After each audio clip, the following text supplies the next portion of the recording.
भील प्रदेश times news channel में आपका स्वागत है। पूर्व वक्ताओं ने हर पहलुओं पे थोड़ी थोड़ी बात कर ली। हम सब समझदार हैं। देश दुनिया में इतना कुछ होने के बावजूद भी हमको अगर समझाने की जरूरत पड़े तो फिर वो गलत बात है। वर्तमान देश के अंदर जो परिस्थितियां बन रही है, उन सारी परिस्थितियों से आप कहीं के वाजिब हो, वाकिफ हो चुके हो, अनभिज्ञ नहीं हो। चड्डीदारी गहन जो कर रही है कंडीशन इस देश की, इसको अपन नागपुरी संतरे भी कहते हैं। इन लोगों ने इस देश के अंदर जहर घोल रखा है, इतना जहर घोल रखा है जिसकी कोई हद नहीं है। इसलिए मैं मालावाला के लिए ना कह रहा था कि इन लोगों से निपटना है तो हमको क्रांतिकारी बनना पड़ेगा। ये मान सम्मान, माला पहनना, ये करना, वो करना, ये चीजें छोड़नी पड़ेगी। हमें सिर्फ लोकसभा चुनाव जीतना तक का उद्देश्य नहीं है। इस देश के अंदर से जो तानाशाही लोग हैं, धर्म के नाम से जहर बोलने वाले जो लोग हैं, इन लोगों को ये जो राजा ये तानाशाही बना रखा है, उनको सबक सिखाने की सख्त जरूरत है। ये देश संविधान से चलता है, किसी एक धर्म से नहीं। और इस संविधान में सभी धर्म के लिए प्रावधान कर रखा है। सभी धर्म को स्वतंत्रता दे रखी है, हर व्यक्ति को स्वतंत्रता दे रखी है, उसकी इच्छा अनुरूप काम करे। लेकिन इस देश को धर्म के आधार पर चलाना चाहते हैं। माइनॉरिटी भाइयों को विशेषकर कहना चाहूंगा, भाजपा वाले प्रचार करने पे तो आप मत आने देना इनको। राजकुमार रोज मस्जिद में जाता है, राजकुमार रोज आदिवासी मुस्लिम के भाईचारे की बात करता है, तो राजकुमार रोज पे ये लोग किस तरह से, मेरे मन में बातें तो बहुत सारी है लेकिन मैं कहना नहीं चाहूंगा, किस तरह से कमेंट करते हैं ये लोग। मोदी जी आ जाते हैं, मोदी जी जाते हैं, उनको फर्क नहीं पड़ता तब। ये दो धारी तलवार वाले लोग हैं, इन्होंने इस देश को खोखला कर दिया है। अंग्रेजों से भी गए बदतर स्थिति कर रखी इस देश की। अर्थव्यवस्था देखो, एजुकेशन देखो, स्वास्थ्य देखो। आज से 5 साल पहले, आज से 10 साल पहले 6ठी क्लास का या 5वीं क्लास का बच्चा और आज का 5वीं क्लास का बच्चा, गवर्नमेंट स्कूल का बच्चा तुलना करो तो 10 साल पहले जो 5वीं क्लास में पढ़ रहा था वो इंटेलिजेंट था, उसको सब कुछ आ रहा था। आज के 5वीं क्लास के बच्चे को कुछ नहीं आ रहा है। ये स्थिति बना रखी है। आज से 10 साल पहले एक रूम में 2 क्लास या 1 क्लास का बच्चा बैठता था और आज एक रूम में 3 से 4 क्लास के बच्चे बैठ रहे हैं। ये स्थिति बना रखी देश की। हॉस्पिटल में देखो, भले कुछ कर दिया होगा, बिल्डिंग है, डॉक्टर नहीं है, डॉक्टर है तो बेड नहीं है। ये स्थिति बना रखी है। सारी चीजें नजरअंदाज करते हुए उन लोगों ने एक ही बात फैला रखी है, बस धर्म। हम किसी धर्म का विरोध नहीं करते हैं, लेकिन धर्म के नाम से जहर इतना गोल रखा है।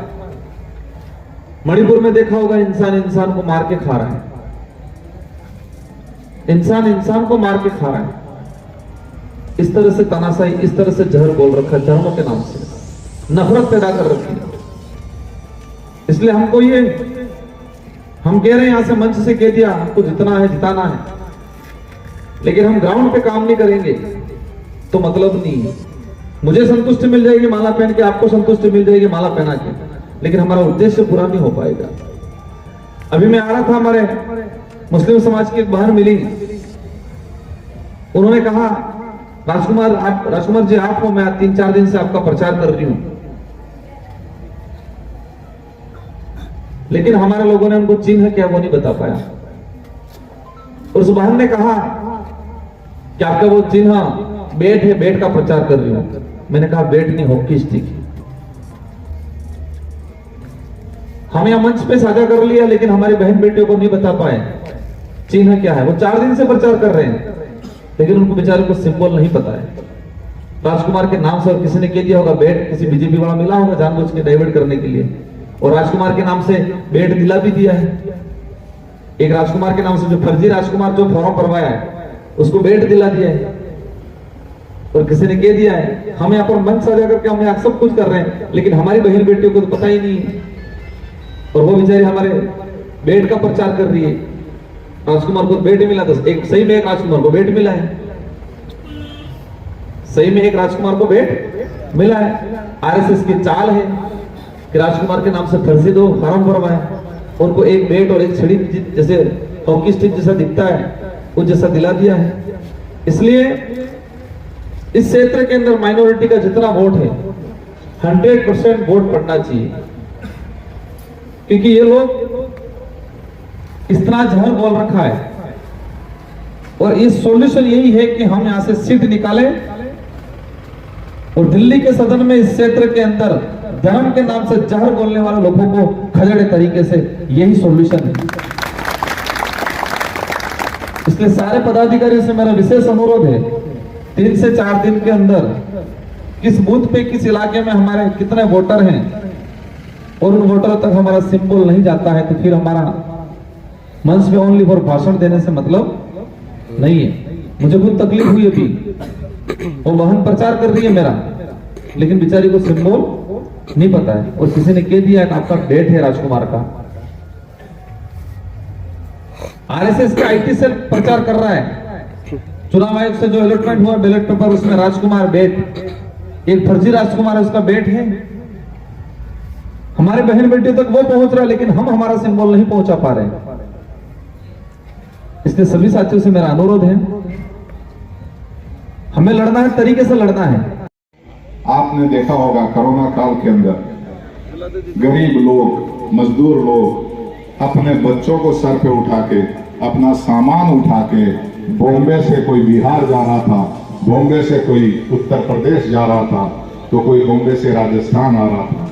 अफरा तफरी का माहौल था। माहौल इतना भी खराब नहीं था, लेकिन सरकार उदासीन थी, तो सरकार ने कोई उनको ना हेल्प की, ना मदद की, ना अपने गंतव्य स्थान तक पहुंचाया। बहुत जुल्म से है उस कोरोना काल में। तो आप कुछ बातें हैं, इस बार उन बातों को अपने जहन में रखना, अपने दिमाग में रखना, और एक बार वापस आप कैसेट चालू करके उन फिल्मों को देख लेना, और उसके बाद आप फैसला करना कि क्या ये सरकार आपको फिर से चाहिए, जो आपकी जान लेने पे तुली हुई है, आपको तबाह और बर्बाद कर देने पे तुली हुई है। आज हिंदुस्तान का गरीब 10 साल पहले जो गरीब था उससे ज्यादा गरीब हो चुका है, और 10 साल पहले जो अमीर थे 2-4 लोग, वो आज इतने अमीर हो चुके हैं कि अब इनको हजारों पीढ़ियों को कमाने की जरूरत नहीं है। तो कोई भी देश जब तक विकास तब तक नहीं कर सकता जब तक उसके गरीब तबके, निचले तबके, और खास करके गरीबों में आजकल हम ही आते हैं, मुसलमान आते हैं, आदिवासी आते हैं, एससी आते हैं, दलित आते हैं, ये लोग बहुत ज्यादा गरीब है। तो उनके उद्धार के लिए सरकारों को कुछ करना चाहिए, लेकिन सरकार हमारे बारे में सोचती ही नहीं है। उसने सोचना बंद कर दिया, क्योंकि हमें वोट बैंक मान लिया। उनको पता है गरीब आंख बंद करके वोट दे देता है, पढ़ा लिखा आदमी वोट नहीं देगा। आप साउथ इंडिया में चले जाएं, केरल में, तमिलनाडु में, वो लोग पढ़े लिखे हैं, वो बीजेपी को कभी नहीं चुनते। उनके वहां बीजेपी का कोई कैंडिडेट नहीं मिलता है, चुनना तो बहुत दूर की बात। और हमारे यहाँ पे अफरा तफरी के माहौल में भी लोग 1 बार नहीं, 2 बार नहीं, 10 बार नहीं, 17 बार गलतियां कर चुके हैं इन लोगों को जिता के। लेकिन अब की बार आप लोग गलती मत करना। अब की बार हमारे पास हमारा अपना कैंडिडेट है, हमारे अपने घर का आदमी है, तो आपको उसी को जिताना है। आपको 4 नंबर पे राजकुमार रोड साहब को हॉकी और बॉल का जो सिंबल है उसी पे वोट करना है। और मैं इससे ज्यादा नहीं बोलूंगा, क्योंकि इनके पास टाइम भी नहीं है। Subscribe now and press the bell icon. Never miss an update.